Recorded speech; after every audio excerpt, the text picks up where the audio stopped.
Your whole life, people have judged you by a measure that isn't real. They told you intelligence was a number, an IQ score, a grade on your test, or a diploma on your wall. They said it was about how many facts you could remember, or how fast you could solve math problems. They lied to you because it was easier that way. Real intelligence has nothing to do with school. It has nothing to do with being smart in the way normal society thinks about it. Real intelligence is about having advantage. It's about staying alive. It's about making the world bend to what you want before the world forces you to bend to it. Machiavelli understood this. The great thinkers of history understood this. While most people were busy trying to appear smart, the few powerful ones were busy actually becoming powerful. There is a ladder, a hidden ranking system of mental growth that decides who wins and who loses, who leads and who follows. Most people, maybe 90% of everyone, never get past the first step. They live in confusion. They think they're making their own choices, but they're really just following a pattern that someone else created for them. Then there are those who climb higher. There are 7 levels of intelligence, 7 stages of waking up. Today, we're going to remove the false ideas. We're going to hold up a mirror to your mind. It will be uncomfortable. It might even hurt, because you're going to see exactly where you stand on this ladder. And once you see this ranking system, you can never forget it. The faces of people around you will look different. You'll see the invisible strings controlling their movements. You'll see the emptiness in their eyes. The only question is, are you brave enough to see where you rank? Level 1. The sleeper look around you. Really look. Walk through a busy city street during rush hour. Watch people's faces on the train. Stand in line at the store. What do you see? You see the sleepers. This is level 1, and it's the most crowded level of all. The sleeper isn't stupid. They might have a high IQ. They might be a doctor, a lawyer, or an accountant. They might be able to quote Shakespeare or write computer code. But in reality, they're asleep. Intelligence at this level is completely reactive. The sleeper doesn't act. Things act on him. His life is just a series of automatic responses to what happens around him. The alarm rings, he wakes up. The boss gives orders, he obeys. The news speaks, he believes. The advertisement appears, he buys. He thinks his opinions are his own. But if you question him, if you ask him why he believes what he believes, he'll fall apart. He'll repeat something he saw on Twitter. He'll copy something his parents taught him. He's just a container for other people's thoughts.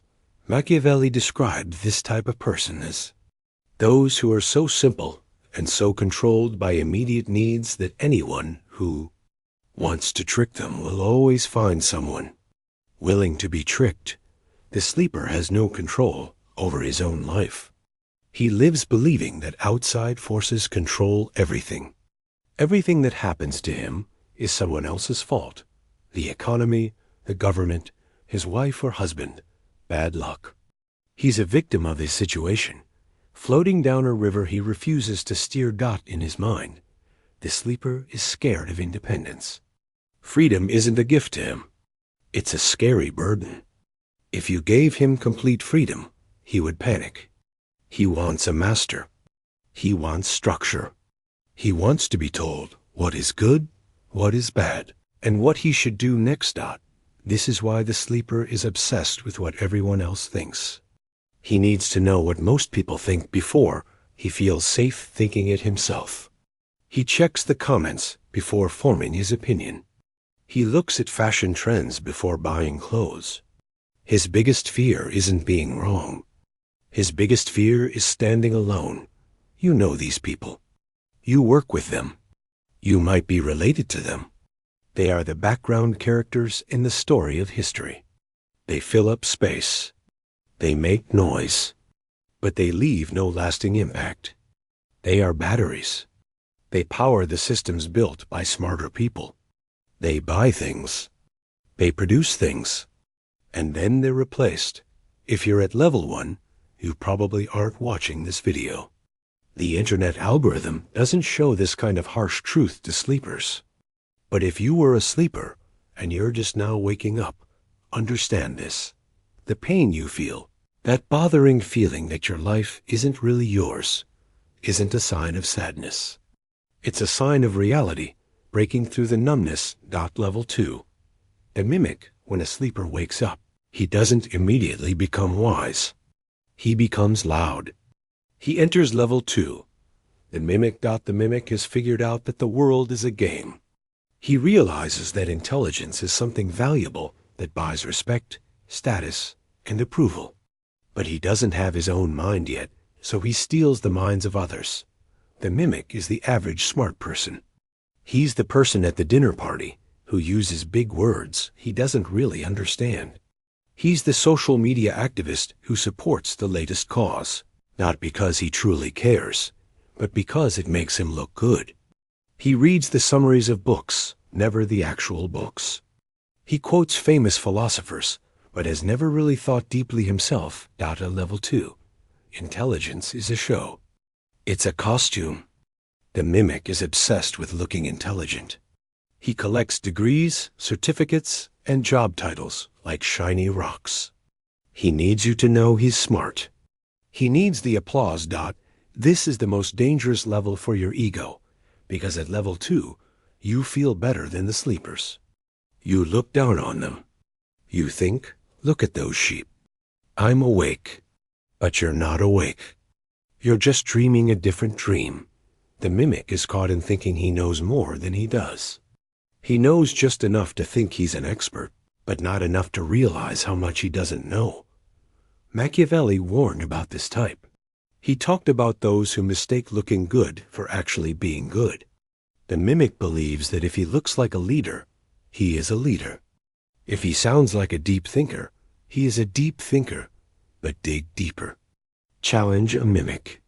Ask him to solve a new problem. Ask him to build something from nothing.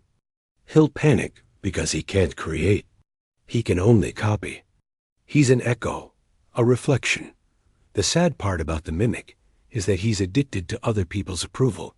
His entire self-worth depends on the acceptance of the smart people he wants to join. He's terrified of being exposed as a fake. This makes him stiff. It makes him angry when questioned. If you find yourself constantly trying to prove you're right, if you find yourself memorizing arguments to win debates instead of looking for truth, you're stuck at level 2. You're a parrot. Colorful, loud, able to speak, but unable to think. Level 3. The calculator. Here's where the darkness starts. When you stop performing for others and start watching reality as it actually is, you move up to level 3. The calculator. This is the fox. The calculator has stopped needing approval. He no longer cares if people think he's smart. He cares about winning. This is the first level of real control over your own life. The calculator looks at the world, the laws, the morals, the social agreements, and he realizes they aren't absolute truths. They're made-up rules, and rules can be bent. Machiavelli wrote, "The lion cannot protect himself from traps, and the fox cannot defend himself from wolves. You must be a fox to spot traps, and a lion to scare wolves." The calculator is the fox. He sees the traps. He understands what motivates people. He looks at his boss, his partner, his government, and he asks, what do they want? What are they afraid of? How can I use this? Level 3 intelligence is all about deals. It's cold. It's strategic. The calculator is effective. He climbs corporate ladders not by working the hardest, but by moving the smartest. He knows who to compliment and who to ignore. He knows when to speak and when to stay quiet, but the calculator is often lonely. Because when you view every interaction as a deal, you kill the human connection. You start to view people as chess pieces. And while this makes you powerful, it also makes you paranoid. The calculator is always watching his back because he assumes everyone else is a calculator too. He puts his own cunning onto everyone around him. He trusts no one. This is the trap of level 3. You become a prisoner of your own planning. You're so busy playing the game that you forget to actually live. You're efficient, yes, but you're empty inside. Many successful business owners, politicians, and ambitious people stop here. They have money. They have status. But they have no peace. They're trapped in always scanning for threats and chances. They're the smartest person in the room, but they're still reacting to the room. They're still playing inside the system someone else built. They're winning the game, but they're not free from it. To go higher, you must stop just looking out for yourself. You must become a force of nature. Level 4. The operator. The fox is clever, but the fox hides in holes. Level 4 is the operator, the lion. The operator goes beyond just calculating. He adds a new element, willpower. The calculator tries to move through the world safely. The operator tries to shape the world through pure force of personality and skill. This is the level of top leadership. The operator doesn't just see the chess pieces. He moves them with confidence.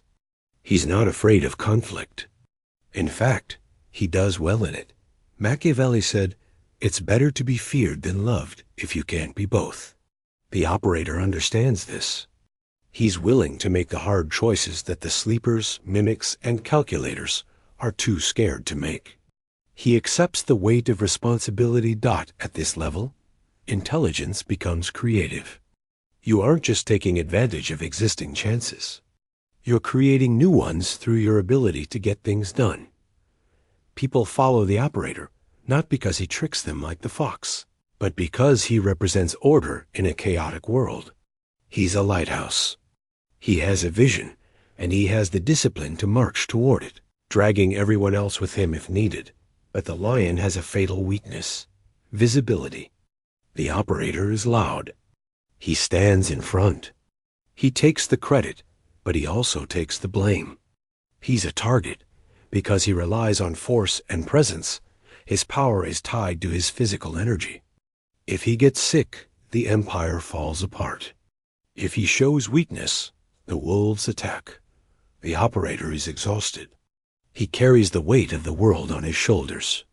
He thinks he's the king, but he's actually the highest paid servant. He's a slave to his own goals. He thinks power is about doing things, about controlling, about being seen. He hasn't yet learned the ultimate lesson of power, that the most dangerous things in the universe are the ones you cannot see. Level 5. The Puppeteer. Now we enter the deep waters. The levels that aren't taught in schools, the levels that moral people warn you against. Level 5 is the Puppeteer. If the fox is clever and the lion is strong, the Puppeteer is invisible. The Puppeteer has realized that direct control, level 4, doesn't work well. It creates pushback. If you push someone, they push back. If you order someone, they hate you. But if you make them want to do what you want them to do, you own them. This is soft power. This is influence. The Puppeteer doesn't stand on the stage.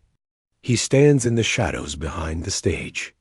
He whispers in the ear of the lion. He understands the deepest parts of human thinking.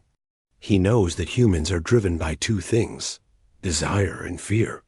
He doesn't fight reality. He seduces it. The Puppeteer creates stories. He sets up situations where the outcome is certain, yet everyone feels like they made a free choice. He's the master of having a believable excuse. If a project fails, his name is nowhere on it. If it succeeds, he gets the reward. He works through other people. He uses the sleepers, the mimics, the calculators, and even the operators as his arms and legs. Machiavelli wrote, "Everyone sees what you appear to be. Few experience what you really are." The Puppeteer lives by this rule. He's a shapeshifter. He becomes whoever he needs to be to get what he wants. He has no fixed personality. He's like water. To the sleeper, he's a friend. To the operator, he's a loyal advisor. To the calculator, he's a business partner. None of them realize they're being steered. But level 5 comes with a terrible cost: disconnection. When you spend your life wearing masks, you forget what your real face looks like. When you view every human interaction as a mental operation, you lose the ability to connect. The puppeteer is powerful, yes, but he's a ghost. He walks through the world, but he's not part of the world. He's cold, colder than the fox. He looks at humanity like a scientist looking at bacteria in a dish. He can predict them. He can control them, but he cannot be one of them. This is the lonely peak of manipulation. Most dark psychologists stop here. They think this is the top. They think being the invisible hand is the ultimate power. But they're wrong. Because the puppeteer is still playing the game. He's still moving the pieces. He's still reacting to the board. The true master doesn't play the game. The true master builds the casino. Level 6. The architect. This is the level of the godhead. The architect doesn't manipulate people. He designs environments. He understands that human behavior depends on environment. If you want people to walk a certain way, you don't ask them. You don't trick them. You build a hallway. The architect builds the hallway. He creates systems, belief systems, companies, computer programs, religions, nations. He sets the rules of the game that the sleepers, mimics, foxes, lions, and puppeteers are all fighting over. While the fox is trying to steal a grape, and the lion is fighting for the whole bunch, and the puppeteer is convincing someone to give him the grapes. The architect owns the vineyard. This is system-level intelligence. It's the ability to think in second, third, and fourth effects down the line. The architect thinks in decades and centuries, not in 3-month business periods. He's detached from the outcome of individual battles because he has rigged the entire war. Think of the creators of social media platforms. They're architects. They don't care what you argue about. They don't care which political side wins. They built the arena. They profit from the noise. They profit from the conflict. The architect isn't evil. He isn't good. He's inevitable. He looks at the chaos of the world and sees patterns. He sees the code behind reality, and he rewrites it. To reach level 6, you must give up the desire for personal glory. You must give up the desire for control over individuals. You must fall in love with structure. You must become a student of civilization. You must understand economics, psychology, history, and science and weave them into a single picture. The architect is rare. Maybe 1 in 10 million reaches this level. They're the names that survive in history. Not the kings who fought the wars, but the people who designed the systems that made the wars necessary. But even the architect isn't the final level, because the architect is still attached to his creation. He still cares if the system works. He still has an ego, even if it's projected into his work. If his system falls apart, he suffers. There is one level higher, a level that is almost not human. Level 7. The void, the final level of intelligence, isn't about adding more. It's about taking away. It's the void. At level 7, you stop being the player. You stop being the designer. You become the silence. This is the state of total inner control. The void has mastered the ultimate Machiavellian trait, complete emotional and psychological detachment from the outside world. He owns nothing, it possesses everything. He has no fear, because he has no attachment. You cannot threaten a man who doesn't care if he lives or dies. You cannot bribe a man who wants nothing you have. You cannot manipulate a man who has no ego to flatter. The void looks at the architect's systems, the puppeteer's schemes, the lion's wars, and the fox's tricks, and he smiles. He sees it all as a play, a cosmic joke. This isn't nihilism. Nihilism is despair. This is going beyond. The void operates with perfect clarity because his vision isn't clouded by wanting things. He does exactly what is necessary. Nothing more, nothing less. He's like water. You try to grab him, and he slips through your fingers. You try to cut him, and he reforms. You try to burn him, and he turns to steam only to rain down on you later. Machiavelli hinted at this. He spoke of fortuna, luck, fate, the chaos of the universe. He said, half of our lives are controlled by fortuna, and the other half by our will.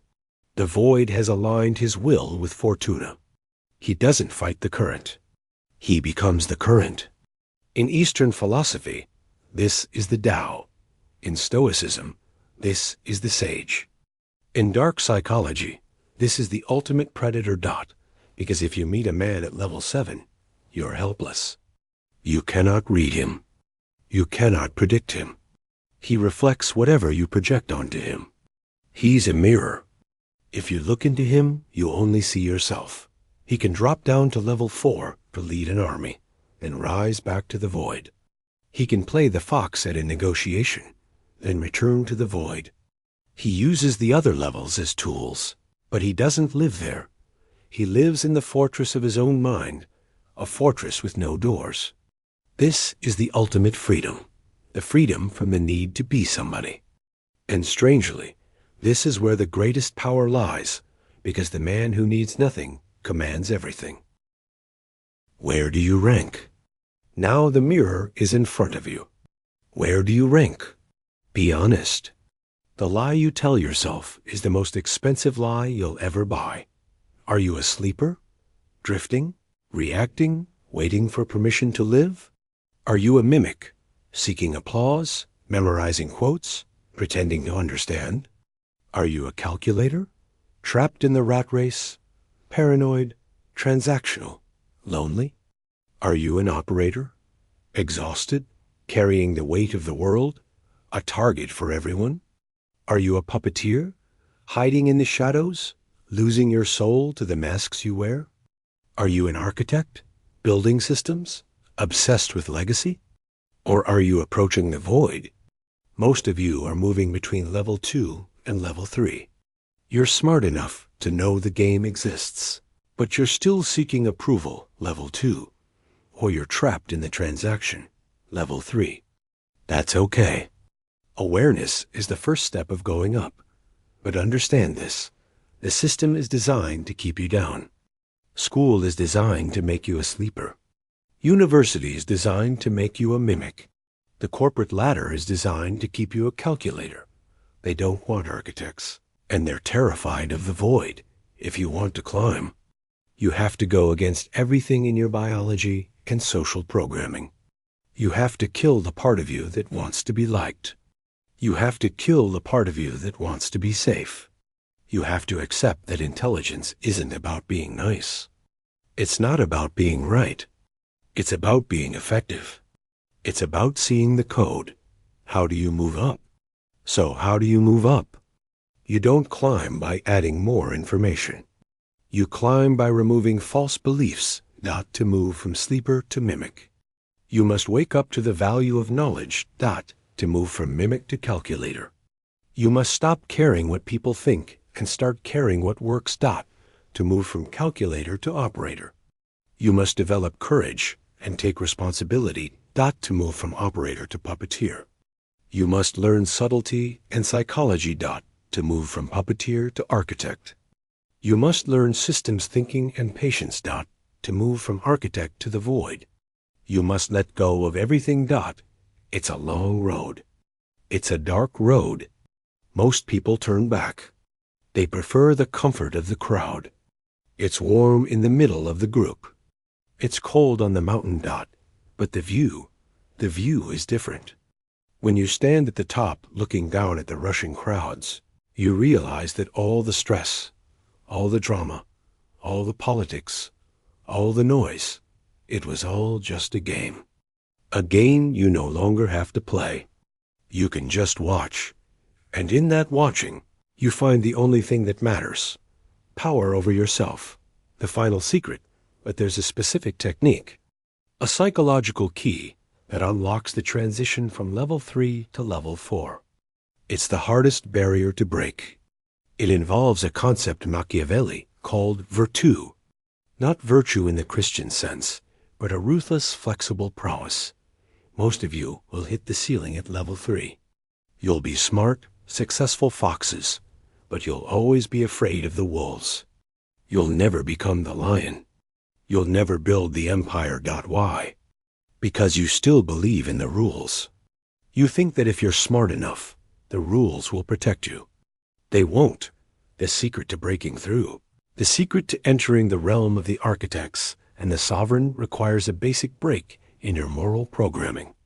You have to be willing to do the one thing that society tells you is unforgivable. I cannot explain it fully here. The algorithm won't like it. The sleepers would report it. It's too sharp for the public space. If this opened your eyes, understand this is only what I can show publicly. There are videos I cannot upload for everyone. There are aspects of dark psychology that I simply cannot discuss publicly on YouTube without being censored or losing money. The algorithm blocks the most powerful information. Those exist behind the join button. If you're still here, you're not like the others. Subscribe if you haven't. But if you want what's hidden, click the join button and step into the architect level. You'll unlock exclusive, uncensored videos that dive into the deepest parts of the human mind. Most won't. That's the point.